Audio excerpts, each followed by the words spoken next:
Okay, so I'm shooting these round robin. So I'm shooting 1, 2, 3, 4, 5. And every 30 rounds, I'm cleaning the bore. So I'm 40 rounds into this test right now. And at the halfway point, because what we're gonna shoot is 125 rounds. So when I hit the halfway point, I'm gonna switch and go 5, 4, 3, 2, 1 round robin. So that way it's half and half. Fair is fair with clean bore shots and fouled bore shots. I'm not shooting any fouling shots. I'm letting the barrel cool down. I'm doing this in 10-shot strings. So I'm going 1, 2, 3, 4, 5, and then 1, 2, 3, 4, 5, and then a barrel cool down. And then every third string, I'm cleaning the bore.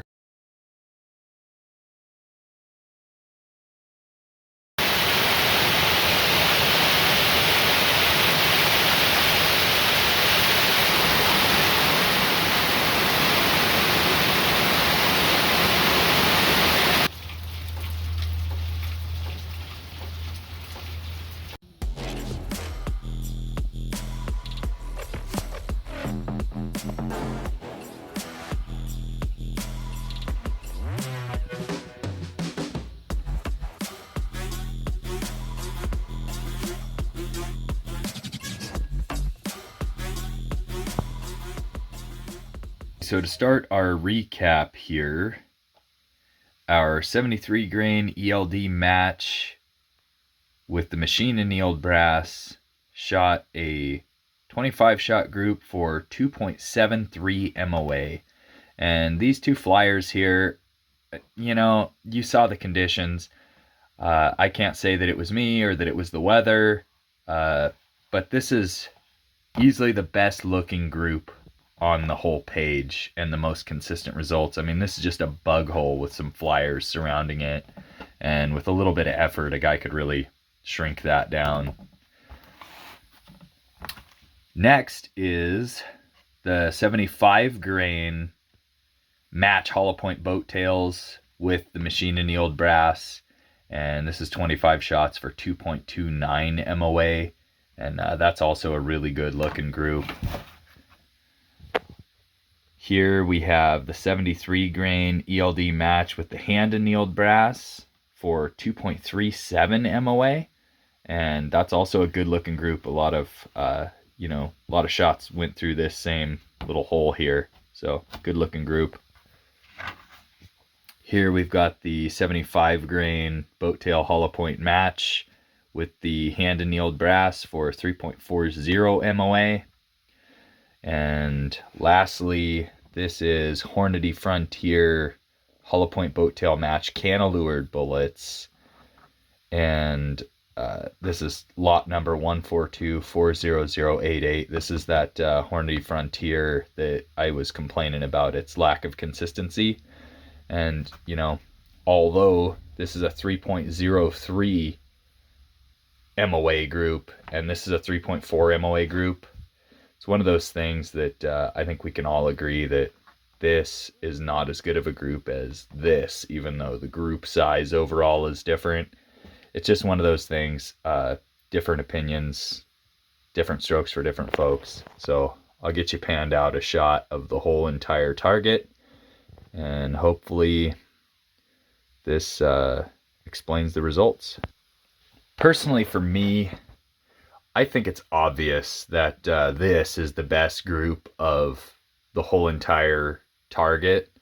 And it's one of those things about when you start shooting 25 and 30 round groups, like, I think everybody understands that, I mean, there's a bunch of half-inch 5-shot groups in here.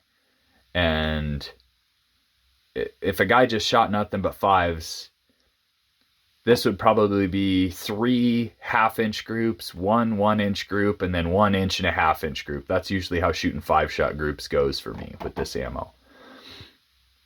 But what it kind of comes down to is, instead of counting group size, I count flyers. And there's not really a metric for this. Nobody really thinks this is the right way to go about stuff, but it's the way that I go about stuff.